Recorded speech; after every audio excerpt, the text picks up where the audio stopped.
If you're looking for a delicious sourdough breakfast, you've got to try these sourdough breakfast sandwiches we're making today. They're made with a sourdough buttermilk biscuit, bacon, egg, and cheese. They are wonderful. Let's go make them.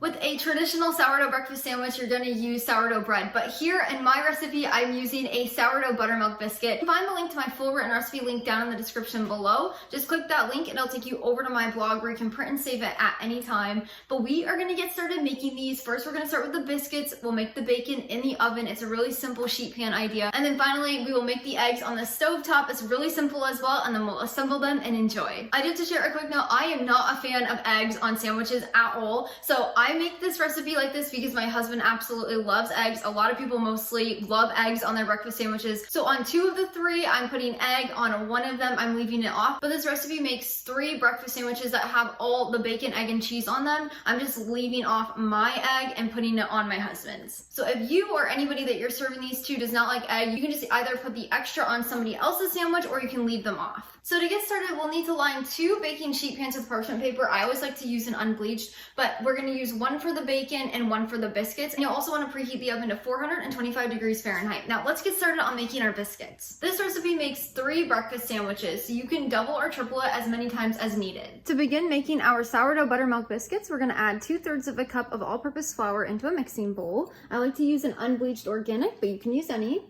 We're also going to add in 3/4 of a teaspoon of baking powder. I like to use aluminum free, as well as 1/8 of a teaspoon of baking soda and 1/4 of a teaspoon of sea salt. And then we're just going to mix this together. I'm using a bread whisk, but you can use anything. You could use a fork, a spoon, anything works. You just want to mix everything together. When that's mixed together, you're gonna grab 2 tablespoons of cold stick butter. Now I like to use a salted stick butter, but you can use any. Just make sure it's cold. Do not use margarine or anything like that. And then I like to add it in by grating the butter with a large whole cheese grater. If you do not have one of these, you can just pinch this into pieces or cut it into pieces and then cut it into the flour mixture with a fork until pea-sized pieces form. This is just a much easier and much preferred way in my kitchen. And then we're just gonna stir this so it's evenly distributed. Next, we're gonna add in 1/4 of a cup of buttermilk, or you could just use regular milk. And then we're also gonna add in 2 tablespoons of sourdough discard. You could use Fed starter if you have that, but discard works just fine. Now we're just gonna stir this to combine everything. Your dough should be a little bit crumbly, just like you're seeing here. That's exactly what we're looking for. Now, once you have this crumbly mixture, we're gonna use our hands and we're just gonna bring this together.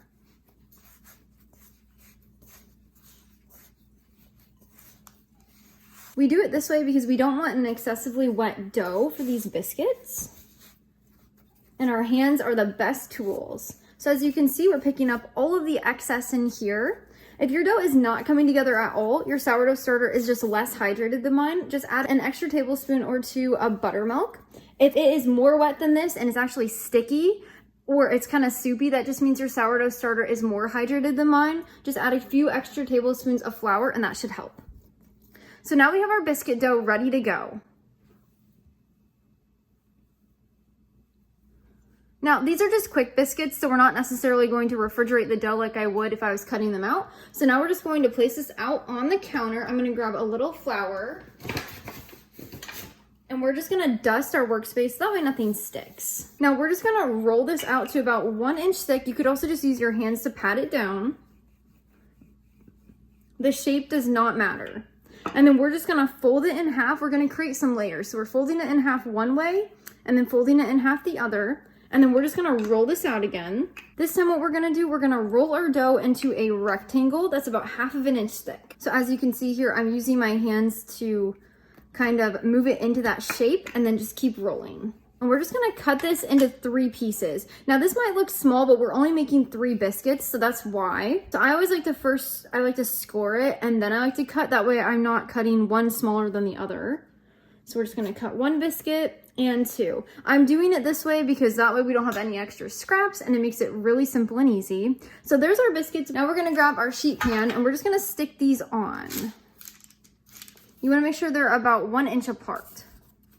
Now the last step for our biscuits before we put them in the oven is we're gonna brush them with a little bit of melted butter. So I have about 1 tablespoon of butter in here. We're just gonna brush the tops lightly. You wanna save half of this butter for after they come out of the oven. We're gonna do the same thing. Now that our biscuits are ready, we're gonna wait to pop them in the oven until our bacon goes in because they both cook at the exact same temperature and time. So for our bacon, I like to use an uncured bacon that has no sugar in it. It's just a much better option. So this is from Kroger. I absolutely love it, but I highly recommend grabbing an uncured bacon for this recipe. Now for the bacon, we have a sheet pan lined with parchment paper and we've laid out 1/2 pound of bacon. Now, depending on how thick your bacon is sliced in the package that you get, you'll have more or less pieces. Mine has 7, so this is a 1/2 pound of bacon. You wanna make sure you place it on the sheet pan so they're not touching. And then we're just gonna sprinkle them with a little bit of sea salt and pepper. You just wanna do a light seasoning over the top.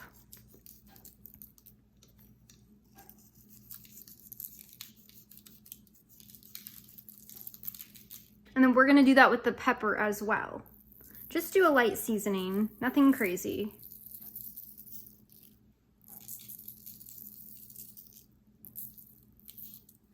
Just like that. Now we're gonna pop our biscuits and our bacon in the 425-degree preheated oven for 12 to 15 minutes. So the biscuits are going to be a golden brown and baked completely through. The bacon should look golden brown and crispy as well. Now while the biscuits and bacon are cooking, we're gonna make our eggs on the stove top. So you wanna grab a stainless steel pan and heat it on a medium heat. Do not add the oil yet, we'll add that after it's hot. That's a quick tip to help your eggs not stick. So once you've got your pan on the stovetop and it's heating, we're gonna make our egg mixture. So you're gonna wanna grab a mixing bowl and we'll crack 3 large eggs into it.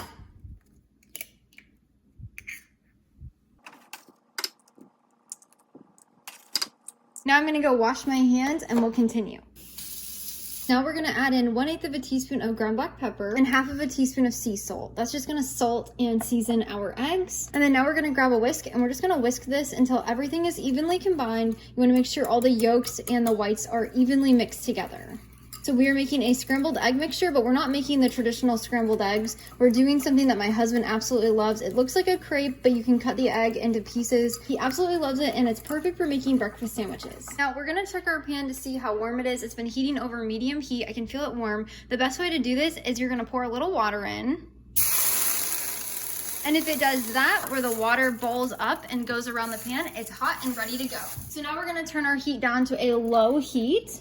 And we're gonna add in our avocado oil, or you could use a high heat olive oil. So depending on your pan, it'll depend how much you need. So I'm gonna use about a tablespoon, and then we're gonna move it around and see if we need more. So I'm gonna use about 1.5 tablespoons.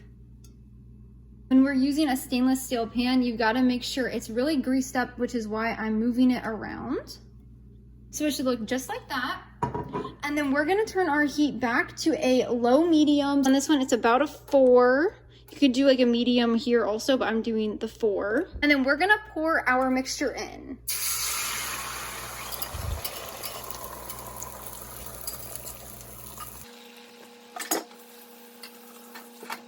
Now, you do not want to mess with this or touch your eggs for about 2 minutes, 2 to 3 minutes. That way it does not stick to the bottom of your pan. So you're just gonna let this sit for about 2 minutes, cooking on a low medium heat. Now, once it's cooked for about 2 to 3 minutes, we're going to use a spatula. And as you can see, it lifts up so beautifully. So you'll see that there's still a little bit of egg up here, but it is coming off the bottom really easy. So I always like to kind of tip it to the side and get this extra off. It just speeds up the process a little bit.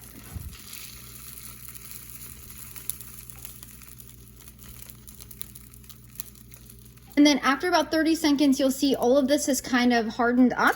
So then we're going to flip this. It should look like a pancake or a giant crepe. And as you can see, it's moving around and not sticking at all. We're gonna let this cook for about 1 minute, and then we're gonna pull it off the heat. So you can check the bottom. If it's kind of golden brown, it's ready to go. So we're just gonna take this off the heat and set it on the counter. I just checked our bacon and biscuits and they need 2 more minutes, so we're gonna wait 2 minutes. While we do that, we're gonna cut our egg into 3 pieces. So now that our egg is done, we're just gonna cut this into 3 pieces. I like to do this.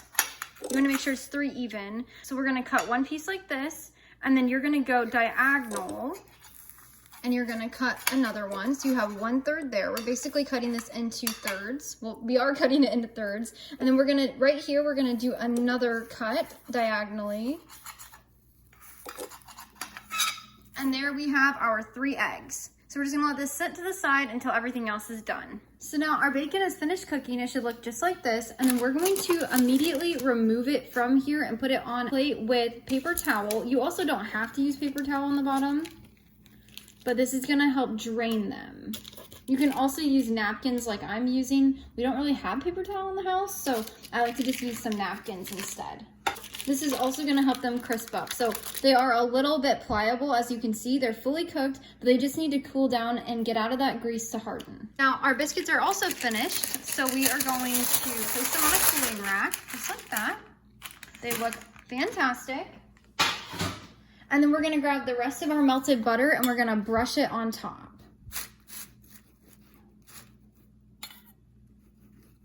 Now we're ready to start assembling our breakfast sandwiches. So now to assemble our sandwiches, we're gonna cut each of our biscuits in half. As you can see, they're pretty thin. That's exactly what we want. If one crumbles like mine did, it's just because you cut them when they were too hot. So in that case, you can just kind of press them together. I highly recommend letting them sit for a few minutes before you start cutting them. But once they are cut and ready to go, we can add on our bacon, cheese, and eggs. So I always like to fold the bacon. So I like to divide all the bacon, egg, and cheese among all 3 of them. Of course, no egg on mine. So next we'll add on some cheese. I like to use mild cheese that I slice at home. And you can add as many or as little as you want. So if you're using small slices like this, I would do 2 or fold 1 big slice in half.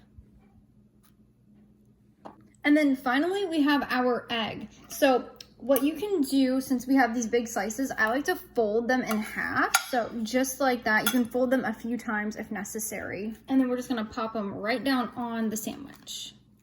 Just like that. So since I don't like egg, I put the extra on my husband's. That way he can have extra. And finally, we're just gonna add the top part of the biscuit on, or the bottom in that case. We had it flipped over, which is totally fine. Now, you can enjoy these right away, or you can pop them back in the 425-degree preheated oven for about 2 to 3 minutes until the cheese melts. That's another great option. That's what I'm gonna do today for our lunch. But I hope these sourdough breakfast sandwiches find a special place on your kitchen table, whether you're making them for a fun weekend breakfast, hosting people, having them for Mother's Day, or another special event. They are such an easy and great recipe. You can also make them ahead and freeze them for 3 to 6 months. I have more serving tips and storage ideas over on the blog. Again, that link is down in the description below. If you like another sourdough breakfast recipe, I'll leave it here or here. Definitely go check that one out. But until next time, go serve God by loving your family one recipe at a time.